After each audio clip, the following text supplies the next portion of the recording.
without further ado, let's crack into it. Yeah, 82nd DFB Pokal final in Berlin at the Olympiastadion. Yeah, again, we were there. Well, we did a watch-along.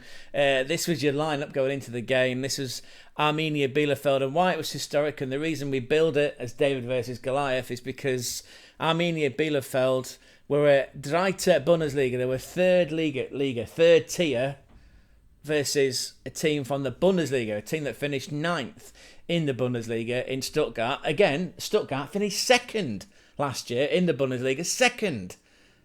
And by virtue of that, they were playing the Champions League as well. The European Cup, as old school viewers might refer to it as. Anyway, Liga 3 side. Kirsten in goal. A back four of Hagman on the right. Louis Oppi was their star man, their set ball specialist, with his sort of blonde peroxide, almost squaddy looking hair. Grosser and Schneider at the centre backs. Then there was Russo playing as almost like in football manager terms, let's call him a half back, an anchor, a regista, whatever way you want to call it. And then the midfield was the captain, and what a fucking story he's got, by the way. We'll come on to that soon. Anyway, the American Corboz next to Shrek. Not in any of those films. And then the other midfield options, I guess that was the two in the middle, really. Two wide guys, Sarenren, Dudu Ronron, Sarenren Bazi. He had a game, he's quite a feisty character. Marius Verl, who scored goals in this DFB Pokal campaign. And then up front, on his own, Gradowski. Right, as for Stuttgart, some of you might be familiar with these because you might already follow the Bundesliga, you might already follow these videos. Again, in which case, thank you for giving up your time. Thank you for being part of the community. Anyway, you might know some of these names. Right, in goal for Stuttgart, it was Nöbel. He's on loan, feels like forever. A bit like a Rasmussen, who's on loan to Frankfurt from Leeds of the Midlands, the Gypsy. Anyway, Nubel's on loan from Munich. It looks like he's going to be there for another season. Nubel in goal. Back four on the right of Wagnerman. On the left, Maxim Mittelstadt, who does look a lot like Aaron Ramsey, ex-Arsenal midfielder and English FA Cup winner at least twice out of the 3 times that Arsenal won it in 4 years. And then the defensive pairing was Jacques and Big Jeff Chabot. The fridge with that big freezer compartment. He was in the wars last night. He was a fucking warrior. A bit like Keisho Sano's a warrior, isn't he? Keisho Sano for Mainz in midfield. Just been recalled to the Japanese squad for the World Cup qualifiers. And that's your back four. Then they've got that double pivot of Atakan Karizar, who I said on the watch-along wouldn't have looked out of place playing for Middlesbrough in the 90s in that BT Cellnet shirt. Yeah, you can imagine Karizar playing alongside a Goika Mendieta and a Merson and Big Nose Andy Townsend. Anyway, get back on point, Craig. Anyway, Karizar and Stiller. So from one big nose to another, he does look a bit like a boxer, but every fucker wants this guy. Everybody wants to sign Angelo Stiller, no relation of Ben. What a game he had, by the way, proving that, yeah, the desire to sign him for a team like Liverpool by Arne Slot is absolutely justified. Anyway, them two in the double pivot, and you've got an attacking three of Chris Furyk on the left, Enzo Millo, more about him later on the right, Dennis Undav playing as a number 10. Interesting, I suppose he can do it. He played that for Brighton because, of course, my English viewers and viewers of the Premier League might know that name, Dennis Undav, playing in the number 10, and they're all trying to supply the ball to the gangly, the unrefined version of Hugo Ekitike, as I read on X the other day. They're all trying to service Nick Voldemata, all 6'6" of him. He's not very wide. He's very gangly, very ungainly looking, but fuck me, is he an effective frontman. Werder Bremen fans, real Nico, you're probably crying because he was in your squad and you let him go. Talk about a diamond in the rough. Congratulations to VfB Stuttgart on their 4th DFB Pokal win. That's right, they'd won it 3 times before yesterday. Now 4-2 sounds flattering to the Liga 3 side, but it wasn't. It could easily have been 6-0 in the first half alone. Actually, it could have been a very different game after the first minute, where Louis Oppi, that the squaddy, crossed into Dudu Ren Baze, who had a shot that just got narrowly pushed out wide. And then again I think it's on the 12th minute, Baze actually hits the crossbar from a move again down that left-hand side that the ball came in and seemed to elude every single one of those defenders, from Wagnerman to Jacques to Chabet. And Baze was, 6 yards out. Newbell tried to make himself look big and he hit the crossbar. After 12 minutes, that could have been a very different game. But as it was, Stuttgart they showed their class basically. This was a discernible golfing class, which says a lot about how Leverkusen must have taken their eye off the ball in that semi-final. You got to give credit to Bielefeld though, because again 4-2 is very flattering, but they did fight back. Anyway, Nick Woltemade, a lot of these goals came from mistakes. Just like lapses in concentration, or trying to overpass, or trying to pass like a Hollywood ball pass that didn't quite work. Yeah, Woltemade made it 1-0. That was after a fantastic defence splitting through ball from the boxer, from Stiller. Woltemade running on with his left foot, which is sweet as a nut, managed to lash the ball past Kirchen for 1-0. 1-0 becomes 2-0 very soon after. Enzo Milli, similar setup actually. Yeah, Stiller involved with another pass. Bielefeld tried to clear it again. Two defenders on the left-hand side of the pitch tried to connect. There wasn't enough pace on the ball. In steps Dennis Undav, who passes the ball through to Millet, and Millet runs on again. Sweet left foot, sweeps it past Kirkes. Bit of Groundhog Day moment. 2-0, and then 3-0. The third goal was very similar. Again, a bit of a calamitous mistake at the back. There was no out ball ready for Bielefeld, and every time they tried to get a move going, it was turned over by that double pivot of Karazar and Stiller. Then Stiller would just play a through ball, and then Dennis Undav, ex-Brighton's running towards the goal. He's 1-on-1. In fact, one of those moves, there was five Stuttgart players running forward. And I forget who it was at the back, but he was trying desperately to catch up with Undav, just to pull his shit. He'd have taken a red card just to prevent the goal damage, and it was 3-0. Half-time, it's damage limitation. Some changes were made on behalf of Bielefeld to try and inject a bit of urgency back in the game, but it didn't matter, because just after the hour mark, Enzo Millo made it 4-0. Again, I'm pretty sure that the likes of Woltemade and Stiller were involved in that move, and Miller just slashed open. He slashed his own for 4-0, by the way. It took my breath away. It's taking my breath away now just thinking about it. And then the game went a bit crazy.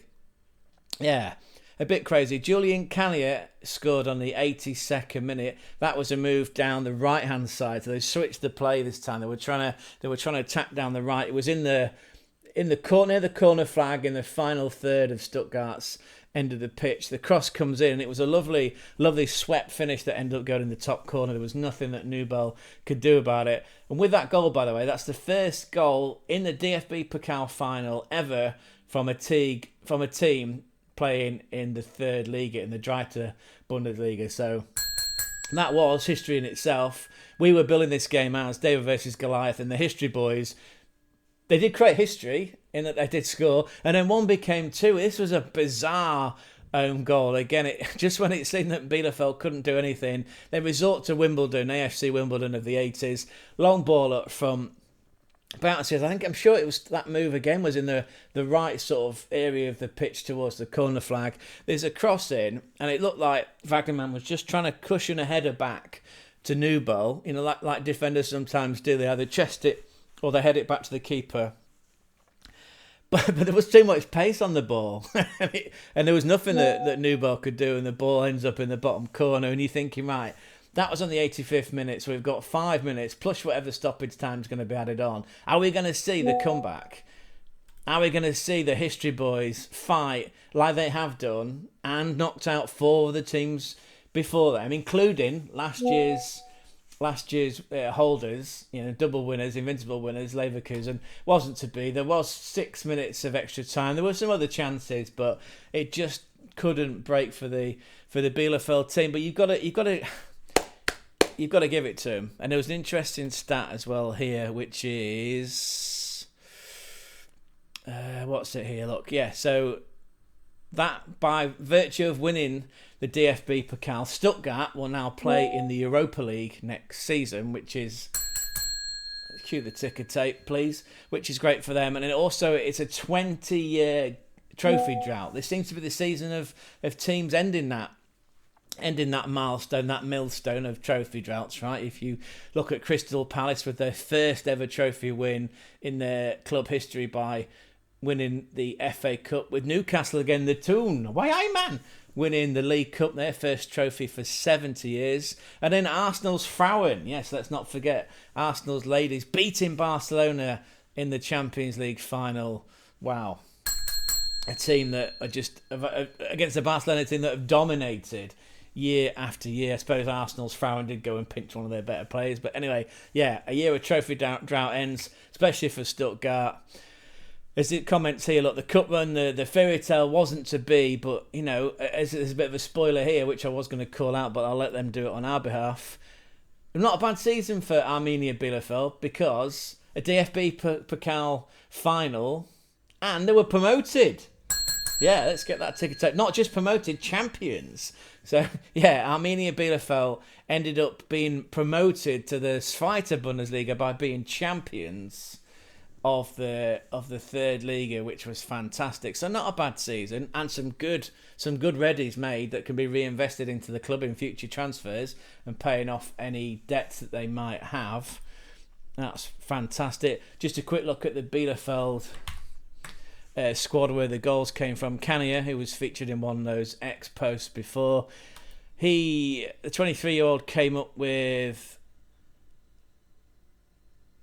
two goals in that DFB Pokal run, 16 in total for the season. That's a great effort for a guy that will now be playing in the Zweite Bundesliga.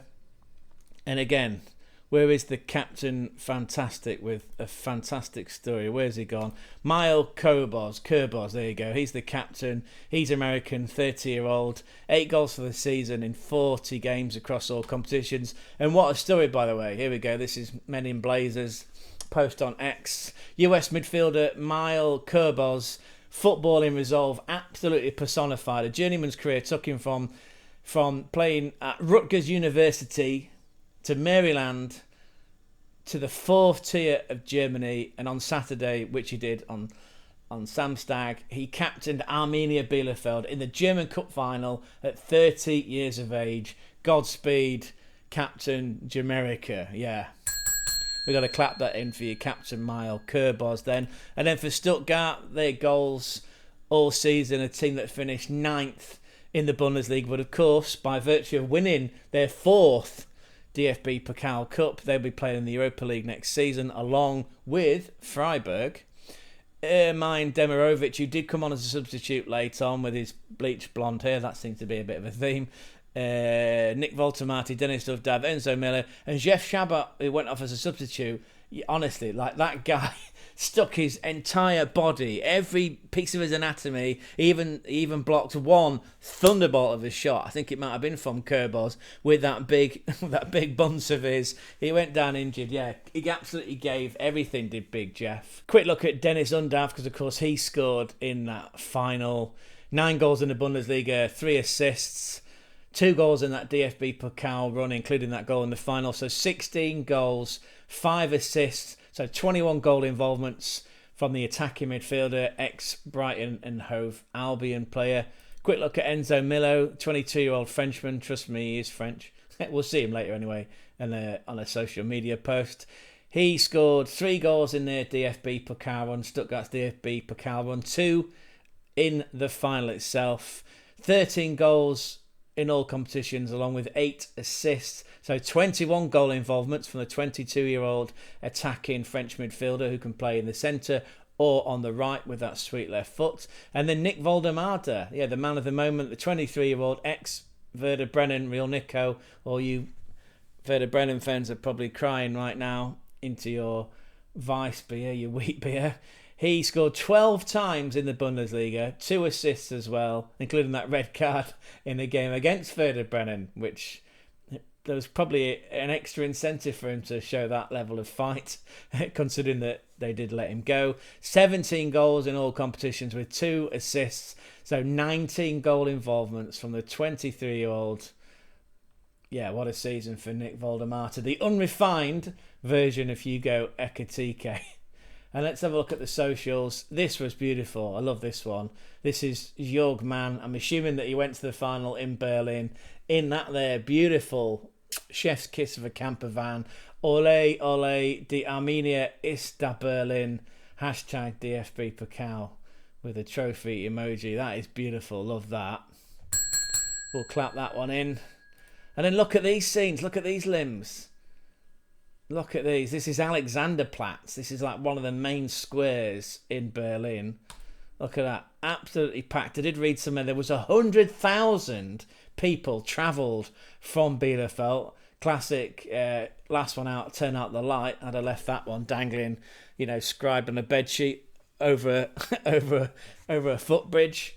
Anyway, yeah, look at that. Look at all those limbs, all those people. The weather looked kind as well. Fantastic. 100,000 Bielefeld fans. Look at your tifos. There's your manager. You have a females team, a Frauen team as well. Yeah, 100,000. But not in that final, so there's probably a good 40,000 because it was split, right, between red and blue. Quintessential Subbuteo colours. If anyone out there remembers the beautiful tabletop game, it was a nightmare playing on the carpet, especially if mum and dad had a shag pile. Yeah, because it'd have been like playing at Plough Lane back in the day. A reference to my more mature viewers out there. Plough Lane, where the original OG Wimbledon used to play. Anyway, from Subbuteo to the final. Yeah, look at that colours. Look at them rich colours. Wow, beautiful. And then that, yeah, that for me is one of the photos of the day, really. Bless him. Yeah, I mean, you got to be proud of your team. 4-2, like I say, is very flattering when it could have been and should have been a baseball/cricket score in the first half. Could easily have been. Well, then again, you could have been 2-0 up, or certainly 1-0 up after 12 minutes. It could have been 6-0 to Stuttgart at half-time. You held in 4-2 when you tell your grandkids that you were there, when the players tell their grandkids, when Kerboz and Kania and Oppie tell their grandkids back, back in front of that fire, when they're old father time, they can say, I played in that final and we only lost 4-2. Again, yeah, written into the annals of time. Don't look too bereft, my friend. Don't look too bereft. What a performance. And then we look at the winners. That's a great photo, isn't it? With that gold ticker tape and that phallic but heavy as fuck trophy. Beautiful trophy, absolutely. There's Sebastian Hoeneß, again, one of the first manager in 20 years to break the trophy drought for Stuttgart. Well, certainly the DFB Pokal. I know they did win the Bundesliga in 2007, but they hadn't won this trophy in 20 years. Congratulations again to the whole team. And there they are. Look, that was taken today. They flew back. I know it says 0 emissions, but guys, get the train, right? I'll get a bus. Anyway, there they are with the trophy. There's Dennis Undav. There's Atakan Kalizar. And there's Enzo Millo, the Frenchman. Look at that. Cigar, glasses. Where's he going to end up, though? And again, there was an interview with him, pitch side at full time, not with the glasses on, by the way, where the lady interviewer asked him, I won't do the voice, is this a bye-bye to all VfB fans? And he said, no, not yet, no, not ruling that out. Not ruling that out. It's not goodbye just yet, which is a goodbye, isn't it? Come on. Anyone says that, it's a goodbye. I don't know where he's going to end up going, but he's 22. He's had a great season, like we say. If you look at his stats for the season, 21 goal involvements for a guy who's 22, who's played 8 times in the Champions League, still scored twice as well, 3 assists, so 5 goal involvements in the Champions League. He's just won the DFB Pokal. He's going to be playing the Europa League next year. Where's he going to go? Where's that cool operator going to end up? And then we finished with the man of the moment, Nick Voldemade. This is a post from DW Sports. First Germany call-up, scores in the German Cup final, lifts the German Cup trophy. Clap it in. Ticker tape, please. Clap it in as well if you like. Raise a glass. We raised a few during that watch-along. We certainly did. There you are. Nick Voldemade. There he is, celebrating with his fans. Because, of course, yes, he has been called up to Julian Nagelsmann's Gemeinschaft Deutschland to the Germany men's squad. And by the way, that's a game that we might well be at. Yeah, we'll either do a watch-along or I'll be providing some video content and some cheeky live videos from the Allianz Arena in Munich, where Die Mannschaft are playing Portugal, La Portugal, in the UEFA Nations League semi-final. Yeah, semi-final. That's on June 4th. So yeah, feel free to get involved if there's a watch along, or if we don't, just be part of the community. And again, very easy to do that, right? 2 fingers, double pivot, Atakar Kalizar, Angelo Stiller. One's to smash the like, the second one's to hit the subscribe, and then third, you can shout, like Sebastian Hoeneß, shouting instructions to his team to close that motherfucking game down because we've won it.